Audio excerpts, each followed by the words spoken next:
Halo semuanya, kembali lagi bersama Candela Course. Kali ini kita akan membahas latihan soal OSN Biologi tahun 2025. Soalnya adalah, seleksi alam adalah satu-satunya mekanisme yang secara konsisten menyebabkan evolusi adaptif. Tentukan apakah masing-masing pernyataan ini benar atau salah. Yang A, suatu organisme memiliki kebugaran yang lebih rendah daripada organisme lain jika meninggalkan lebih banyak keturunan yang fertil. Seleksi alam meningkatkan frekuensi alel yang menambah kesintasan dan reproduksi sehingga memperbaiki kecocokan antara organisme dan lingkungannya, itu yang B. Yang C, seleksi seksual menyebabkan evolusi karakteristik seks sekunder yang dapat menguntungkan individu saat kawin.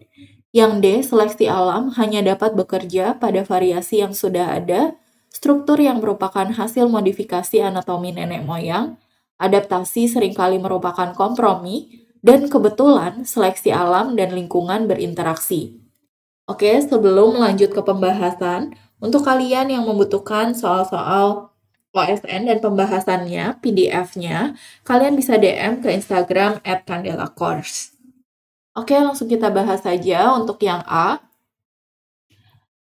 Ini merupakan pernyataan yang salah karena seharusnya suatu organisme memiliki kebugaran yang lebih tinggi daripada organisme lain jika meninggalkan lebih banyak keturunan yang fertil. Frasa struggle for existence atau perjuangan demi eksistensi dan survival of the fittest atau kesintasan dari yang paling cocok sering digunakan untuk menjabarkan seleksi alam. Tetapi pernyataan tersebut menyesatkan apabila diartikan bahwa seleksi alam semata-mata adalah persaingan langsung di antara individu-individu. Memang ada spesies hewan yang anggotanya, biasanya jantan, beradu tanduk atau bertarung untuk memperoleh hak mengawini betina. Namun keberhasilan reproduktif umumnya lebih halus dan bergantung pada banyak faktor selain pertempuran berhadap-hadapan. Misalnya teritip yang lebih efisien dalam mengumpulkan makanan daripada tetangganya, mungkin memiliki simpanan energi yang lebih banyak, sehingga mampu menghasilkan lebih banyak telur. Contoh tersebut mengilustrasikan bagaimana keuntungan adaptif dapat menyebabkan kebugaran relatif atau relative fitness yang lebih besar. Kontribusi yang dibuat oleh suatu individu untuk lungkang gen generasi berikutnya relatif terhadap kontribusi individu-individu lain. Entitas yang dipengaruhi oleh seleksi alam adalah keseluruhan organisme, bukan genotipnya. Seleksi alam bekerja lebih langsung pada fenotip daripada genotip. Seleksi alam bekerja secara tidak langsung pada genotip, yakni melalui cara genotip mempengaruhi fenotip. Kebugaran relatif yang diberikan oleh alel tertentu bergantung pada keseluruhan konteks genetik dan lingkungan di tempat alel tersebut diekspresikan.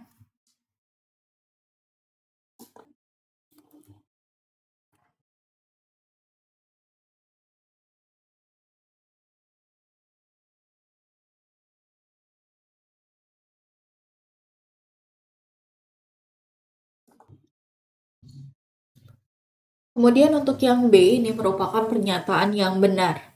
Seleksi alam dapat mengubah distribusi frekuensi sifat terwariskan dengan 3 cara, bergantung pada fenotip mana dalam populasi yang diuntungkan. Ketiga mode seleksi ini disebut seleksi direksional, seleksi disruptif, dan seleksi penstabilisasi. Seleksi direksional atau directional selection terjadi ketika kondisi menguntungkan individu yang menunjukkan salah satu kisaran fenotipik yang ekstrem, sehingga menggeser kurva frekuensi untuk karakter fenotipik ke salah satu arah. Jika digambarkan seperti ini populasi awalnya, ini akan menjadi bergeser ya. Populasi yang telah berevolusi ditunjukkan dengan garis putus-putus.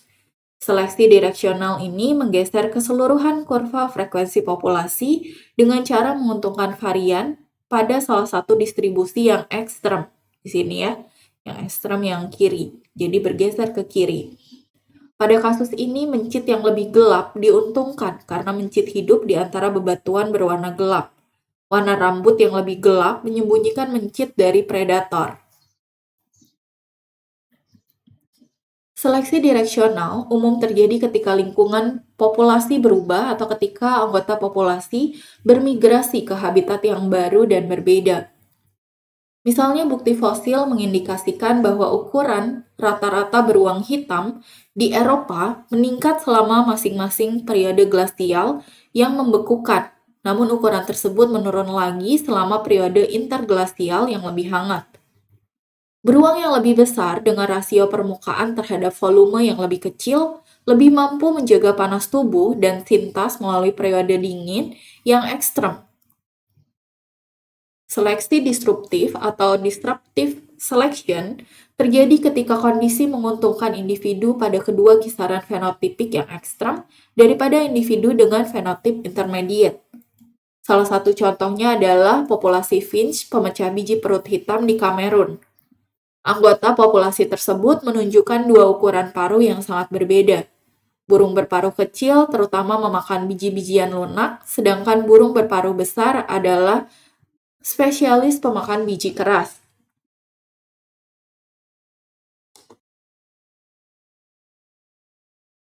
Burung berparuh sedang tampaknya relatif tidak efisien dalam memecahkan kedua jenis biji tersebut, sehingga memiliki kebugaran relatif yang lebih rendah. Nah, di sini jika digambarkan, ini kurvanya bergeser ke yang kiri dan ke yang kanan. Seleksi disruptif menguntungkan varian pada kedua ujung distribusi. Mencit-mencit ini telah mengolonisasi habitat yang terdiri atas bebatuan terang maupun gelap. Akibatnya, mencit dengan warna intermediate atau yang di tengah-tengah ini tidak diuntungkan. Kemudian yang selanjutnya, seleksi penstabilisasi atau stabilizing selection. Bekerja dengan melawan kedua fenotip ekstrem dan menguntungkan varian intermediate. Mode seleksi ini mengurangi variasi dan cenderung mempertahankan status quo bagi karakter fenotipik tertentu. Misalnya bobot kebanyakan bayi manusia saat lahir berkisar antara 3-4 kg. Bayi yang lebih kecil atau lebih besar memiliki tingkat mortalitas yang lebih tinggi. Ini kalau digambarkan sama dengan yang tadi ya, tentang mencit, ini populasi awalnya seperti ini. Ini seleksi penstabilisasi melenyapkan varian ekstrem dari populasi dan melanggengkan tipe-tipe yang intermediate atau yang di tengah. Jika lingkungan terdiri dari bebatuan dengan warna intermediate, maka mencit terang maupun gelap akan tersingkir akibat seleksi. Akan tetapi, terlepas dari mode seleksinya, mekanisme dasar seleksi alam tetap sama. Seleksi menguntungkan individu dengan sifat fenotipik terwariskan yang memberikan keberhasilan reproduktif lebih tinggi daripada individu lain. Kemudian yang C, seleksi seksual menyebabkan evolusi karakteristik seks sekunder yang dapat menguntungkan individu saat kawin. Ini benar. Charles Darwin merupakan orang pertama yang mendalami implikasi seleksi seksual atau sexual selection, suatu bentuk seleksi alam yang di dalamnya terdapat individu-individu dengan karakteristik terwariskan tertentu yang memiliki kemungkinan lebih besar untuk memperoleh pasangan kawin daripada individu lain. Di sini digambarkan dimorfisme seksual dan seleksi seksual, di mana merak jantan dan betina menunjukkan dimorfisme seksual yang ekstrim. Ada seleksi intraseksual di antara para jantan yang saling bersaing, diikuti oleh seleksi interseksual ketika betina memilih jantan yang paling mencolok. Seleksi seksual dapat menyebabkan dimorfisme seksual atau seksual dimorfism. Perbedaan mencolok antara kedua jenis kelamin dalam karakteristik seksual sekunder yang tidak berkaitan langsung dengan reproduksi atau kesintasan. Perbedaan tersebut mencakup perbedaan ukuran, warna, ornamentasi, dan perilaku. Kemudian untuk yang C, ini merupakan pernyataan yang benar, yang D ya. Di sini, walaupun seleksi alam menyebabkan adaptasi, ada beberapa alasan mengapa di alam terdapat banyak contoh organisme yang desainnya kurang sesuai dengan gaya hidupnya. Yang pertama, ini adalah seleksi hanya dapat bekerja pada variasi yang sudah ada.